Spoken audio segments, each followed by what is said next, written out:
I woke up as the wife who dies in episode 2, so the husband has something to be sad about. The comments floated over the bed, already counting down to my funeral, and they thought it was going to be beautiful. They had scheduled my death for the 9th of April. I know that the way you know the date of a train, because it was in the air over the foot of the bed in pale letters that nobody in the room could see except me, and it said, 9 days to the April scene, and under that it said, I am not emotionally prepared, and under that, the funeral is episode 2, and I have watched it 11 times. I had watched it once. I had watched exactly 1 episode in 40 minutes of a second on a Sunday on my sofa with my shoes off, and I had said out loud to an empty flat, "Oh, she's the dead wife," and then I had fallen asleep. My name is Wendy Aldis, and I was 41 years old, and I was a hospice social worker for 14 years in a district covering 300,000 people. And I want you to hold on to that, because it is not a superpower, and it is the only thing that saved my life. I woke up in a bed in a room the size of my old flat, in a body that weighed about 90 pounds, with a hand that had calluses on the fingertips of the left and none on the right, which is a violinist's hand, and with a taste in my mouth I recognized immediately and professionally, which is the taste of somebody who has been on antiemetics for a long time and nothing else. There was a woman in the doorway with a tray. There was a metronome on the dresser, stopped. There was a violin case under the window that had not been opened in a year and that somebody dusted every week, which is the single most upsetting object I have ever been in a room with. And there was a chair by the bed with a dent in the cushion, and the dent was on the far side, the side nearest the door, because for 11 months every person who sat in that chair had sat on the edge of it, and there was a doctor sitting in a chair beside me saying, in the voice, the specific voice, "We're going to keep you comfortable, Wren. Here is what 14 years does to you. It does not teach you medicine. It teaches you the sentence. It teaches you that when a family has decided a person is dying, everything in the room reorganizes around that decision, and that the decision comes first and the evidence gets arranged behind it afterward, and that the tell is always the same, which is that nobody uses a number." So I said, "What's my white count?" And the room changed temperature. The doctor, whose name was Pinte, and who had been the Halloway family's physician for 19 years, said, "I don't think numbers are helpful at this stage." And over his left shoulder the comment said, "Oh, she is getting scared. This is the scene where she asks, and he cannot tell her. And honestly, the writing here is so restrained." They said goodbye to me at a christening. This is the thing I would like everybody who has ever enjoyed a scene like that to sit with for a second. Casper's brother had a baby in February, and the christening was on the 2nd Sunday of March, and I was brought, in a chair and a blanket, to a church, so that a family could have a farewell with a font in it. There were 40 people.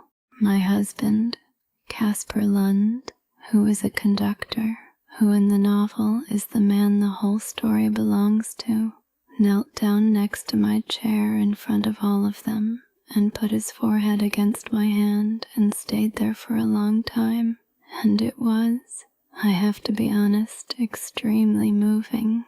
He was not acting. That is the thing that took me longest to understand, and it is the thing that made the next 11 weeks so difficult. Nobody in that church was lying. They were all inside a story that had told them what this was, and they were performing it accurately and grieving genuinely, and not one of them had asked a single question. This is the christening scene. I sob every time. The way he holds her hand, the most beautiful scene on television. And I sat in that chair, in a blanket, in a body I did not order, and I did the only thing I actually know how to do, which is that I watched the room, because I have been in 300 rooms like that one. And I want to tell you what was wrong with it, because it took me the whole service to name it, and when I named it I stopped being frightened and started being angry, and I have been angry ever since. In a room where someone is dying, people talk about the past. That is what they do. They tell the same 4 stories. They argue gently about which year it was. They get the dog's name wrong on purpose, so the dying person will correct them. It is the single most reliable thing in the whole business. In that church, every single person talked about the future, what the foundation would do, how the memorial series would be programmed, whether the spring gala should move. Bertrand Whyte, who runs the orchestra and manages my husband and who has the manners of a very good waiter, crouched by my chair and told me, warmly, holding my hand, that the board had voted to name the Young Artists program after me, and that they would announce it at the tribute concert in April. In April, he said the month to my face, and Agnes Lund, my mother-in-law, 79, who had said nothing to me in 2 hours, put down her order of service, and I saw her write something in the margin of it in pencil. I had written her off in the first week, which I am ashamed of, because she had come into that room exactly twice in a month, and both times she had sat in the chair with a crossword and done the crossword and said nothing, and I had thought, here is the cold one, the story told me about you. What I had not noticed, because I was busy dying, is that she was the only person who sat all the way back in the chair. Everybody else perched. Everybody else was on their way somewhere, doing the visit, and she sat down like a woman who had come to stay, and did a crossword, and let me be a person in a room instead of an occasion. And later that night she came into my room without knocking and put the order of service on the bed, and went out again, and in the margin, in tiny handwriting next to the second hymn, it said, ask him for the biopsy report, not the letter, the report. I went to a hospital nobody in that family funded. It took 11 days to arrange, and it was the hardest logistics of my life, and Agnes did most of it, and she is the reason I am alive, which is not a sentence anybody in that story would have predicted, least of all 400,000 people who had already decided she was the cold mother-in-law. Here is what she knew, and I did not. The Halloway Trust funds the orchestra, and it funds 2 wings of the teaching hospital in that city, and Orel Pinte sits on the board of one of them. So Agnes booked a car, told the house I was going to the cemetery to choose a plot, which is a thing nobody argues with, and drove me 210 miles to a hospital in another county where the name Halloway means nothing at all, with a folder on her lap. And I did the thing that I have advised 1,100 families to do, and that I never once expected to do myself, which is that I asked for the primary documents, not the summary letter, the pathology report, the imaging, the actual slides if they would release them. It took 4 days and a fax machine, and one very good junior registrar named Priya Bandal, who did not know who I was, and treated me like a person with a question. And on the 4th day, a hematologist I had never met sat down across from me and said, Mrs. Lund, who told you this was palliative? I said 3 doctors. He said, can I show you something? And he turned the screen around. 11 months. 11 months of results, none of which I had ever seen, none of which had ever been read to me. all of which were in the file the whole time. What I have is a lymphoma. It is a bad one. It is also, in the words of a man in a bad tie, in a beige room in a town I had never heard of, one of the ones we actually cure. At a rate, he put it, somewhere north of 70% for someone my age. And the treatment is aggressive, and the treatment should have started 11 months ago. And every month since then has cost me something in that percentage. He said, "You've been managed as though you were being kept comfortable." I said, "I have been." He said, "By whom?" And the comments, hanging over a hematologist's desk in a district general hospital, said, "Wait, what is this scene?" And, "This is not in the book." And then, for the first time since I arrived, they said nothing at all for about 4 seconds. I said yes to the treatment in that room on that afternoon without going home to think about it. And I want to say clearly to anybody listening who has ever been in a beige room, I was able to do that because a 79-year-old woman with a crossword in her handbag had driven me 210 miles. Nobody does this alone. Not one person in 300,000. Bertrand announced the transfer while I was still alive. The tribute concert was on the 11th of April, which was 2 days after the date they had put in the diary for me. And there is no polite way to describe what it is like to attend an event that was scheduled around your projected death and arrive late for it. I had started treatment on the 29th of March. I was 6 days past the first cycle. I had a line in my arm under a long sleeve. I weighed less than I have ever weighed, and I sat in a box at the side of a concert hall while 1,100 people listened to Mirabel Soto play the piece I used to play. And she played it beautifully, and I mean that. And then Bertrand Whyte went to the microphone in the interval and told the hall that the Halloway Trust would be establishing the Wren Halloway Fellowship, funded by a restructuring of the Trust's capital, effective on the transfer of the trusteeship, and that this had been Wren's own wish. And he said that last part while looking up at the box I was sitting in. Casper was on the platform. He had his hand over his mouth. He believed it. OMG, the fellowship. She wanted this. Crying at work. He cannot even look at the box. And I sat there, and I understood the shape of it for the first time, all at once. The way you understand a chord, the Halloway Trust is not a foundation. It is a family instrument, and I am the sole surviving lineal beneficiary. And on my death, the trusteeship passes to a committee, and the committee has 3 seats, and the standing chair of that committee, since 2019, is the managing director of the orchestra. That is the whole crime. It is not exotic.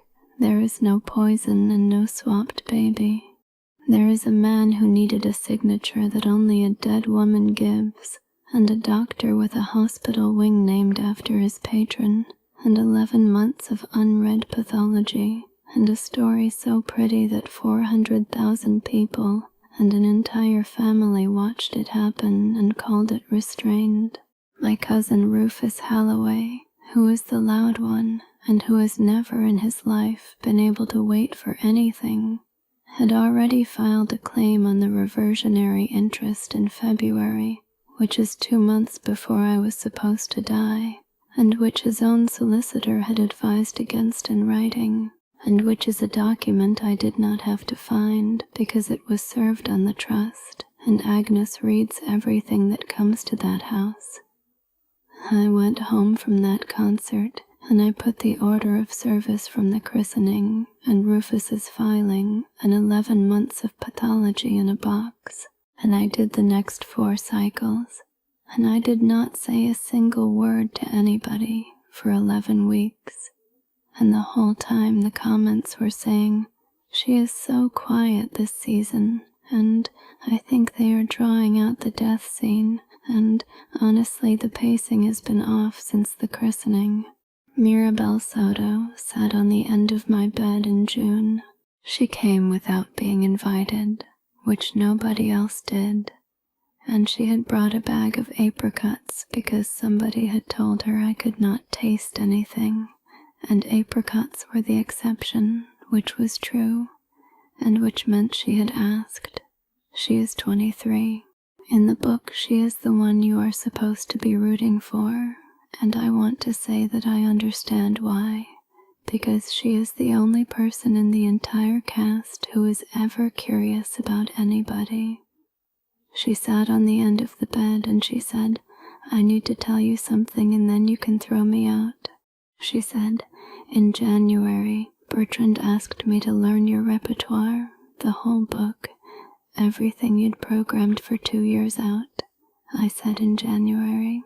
She said, "The 10th of January, which was before the third opinion, before the palliative letter, before anything." She said, "He said it was so the orchestra wouldn't have a hole in the season when it happened." And I said yes, because it was 3 concerts and a recording, and I'm 23 and I have £4,000 and I share a flat with a man who plays the tuba. Then she said the sentence that is the actual gut punch of this whole thing, and she said it looking at the wall, not at me. She said, "I have been learning a dead woman's parts for 6 months, and every time I go to the church I pray for you to get better, and I have never once let myself notice that I would be devastated. And I did not have anything for that. I want to be honest about it. I was 11 weeks into a treatment that had taken my hair and about a third of my hearing already, and a 23-year-old sat on the end of my bed and told me the truth in a way that not one adult in that house had managed, and I cried, properly, for the first time since I arrived in that body." And the comments over her shoulder said, "Mirabel is such a good person, and I love that they gave her this scene." And I lay there and thought, you have no idea what you are looking at. You are watching a girl confess to being groomed into a dead woman's diary, and you are calling her a good person because the lighting is soft. That is the moment I stopped thinking of the comments as an audience and started thinking of them as a weather system. They do not know anything. They are just very confident, and there are a lot of them. And if you steer by them, you will die on the 9th of April on schedule, and 11,000 people will call it beautiful. Thank you for listening to Channel Crystal Novel. They held my memorial concert on a Thursday.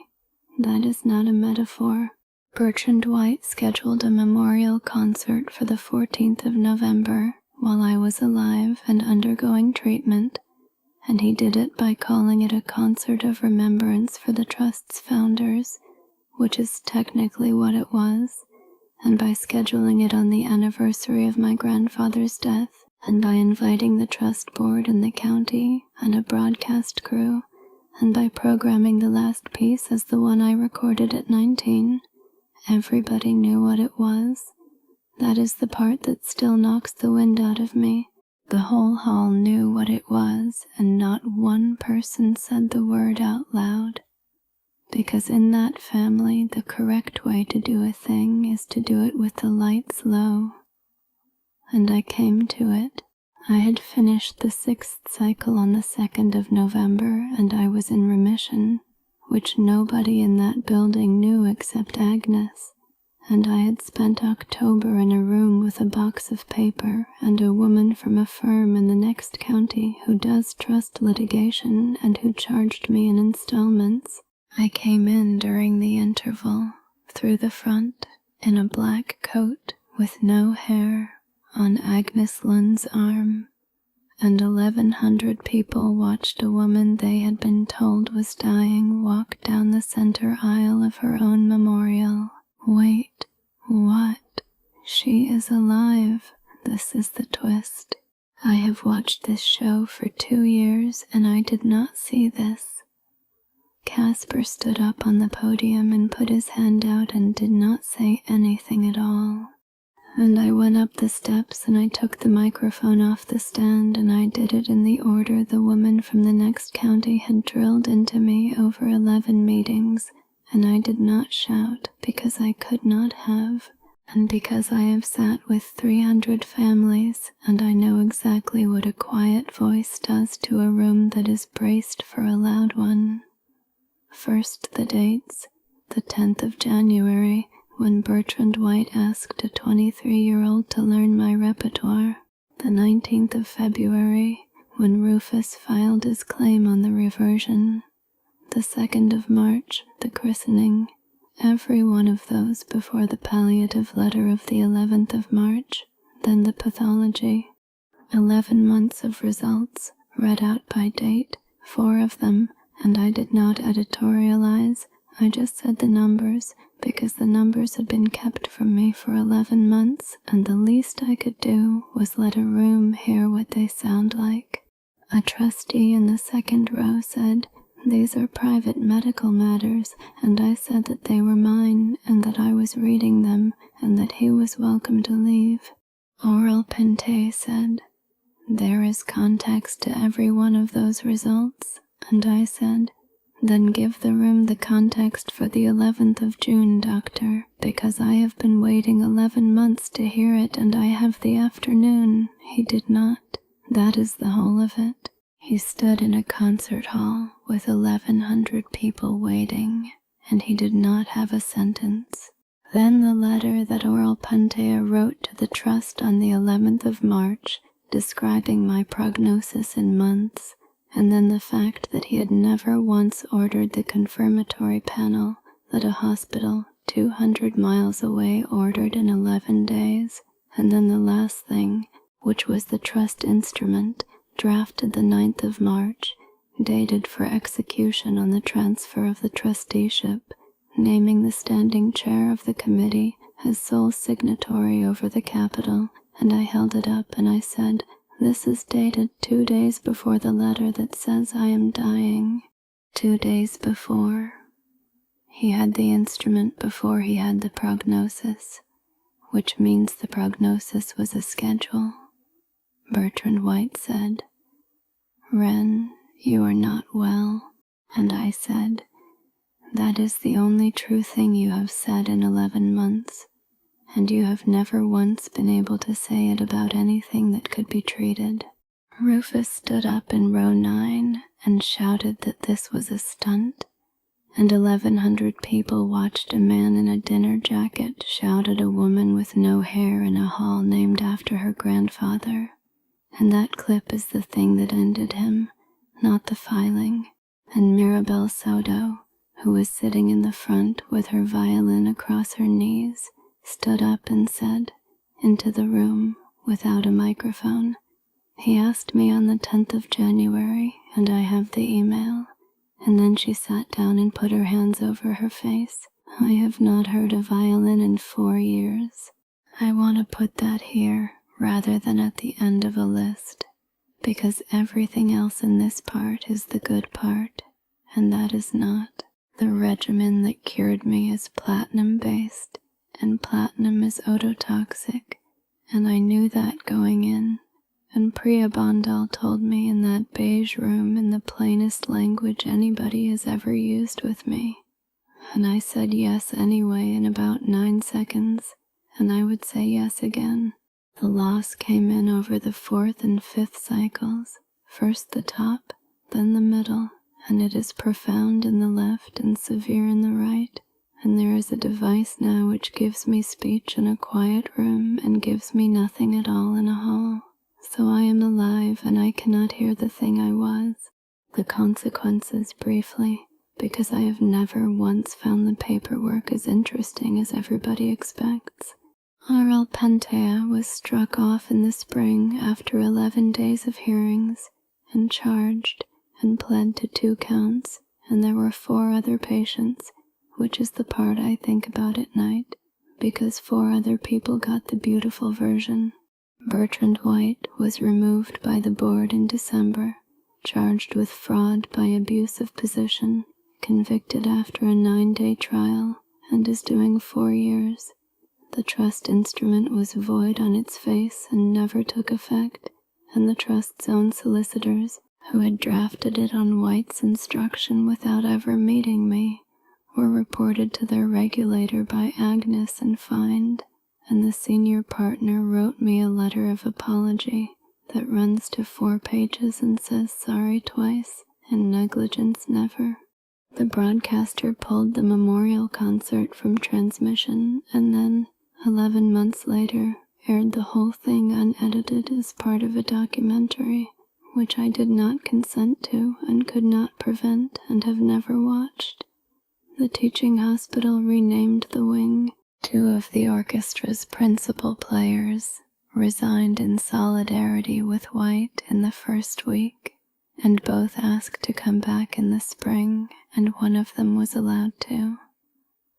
Rufus's claim was dismissed with costs, and he sold the house on Fenno Hill. The orchestra nearly folded and did not, because Agnes Lund, at 80, took the chair for 18 months and ran it out of a spiral notebook, and she did the entire thing with the crossword folded on the desk beside her. And when the county paper asked her what her strategy was, she said, "I read everything that comes to the house," which is now, embarrassingly, on a poster in the foyer.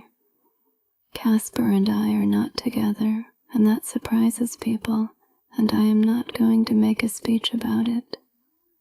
He believed it.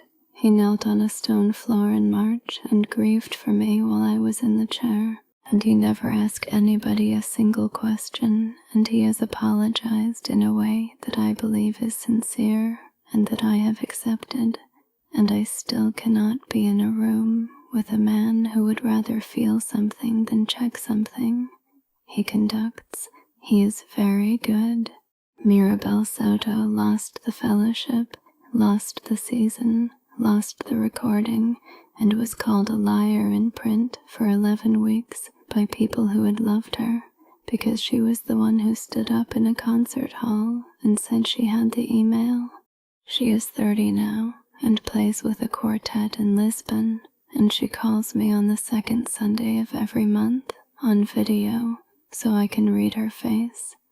She is the only person in this entire story who was ever forgiven by me, and she is the only one who never asked to be. I asked her once, on one of the 2nd Sundays, why she had stood up in that hall when she had everything to lose and nothing at all to gain, and she thought about it for long enough that I could see her deciding to tell the truth instead of the nice version, and then she said, "Because you asked me a question in June and nobody had ever asked me one, and I have found out since that you cannot unknow what it feels like to be asked." And then she said, "Also, I am a very bad liar, and it was on television. I conduct.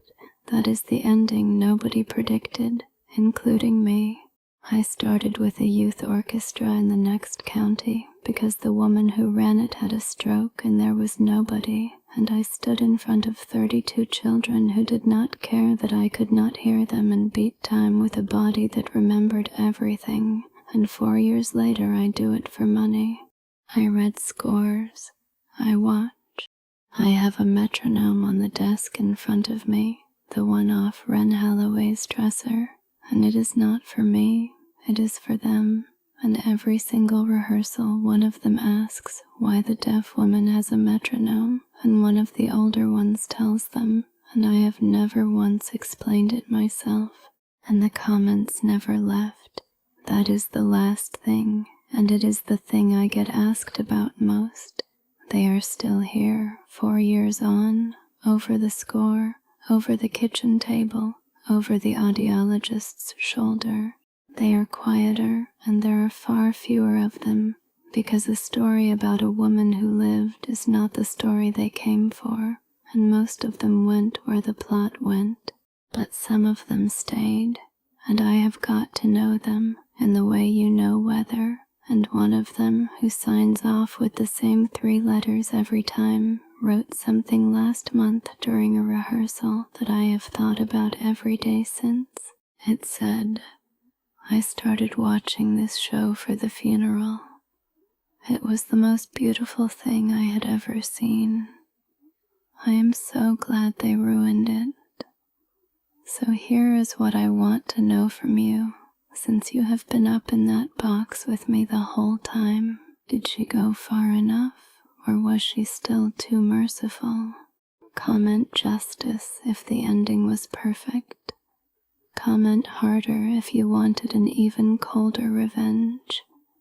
Your comments decide how ruthless the next ending should be. Like and subscribe if you want to be here for the next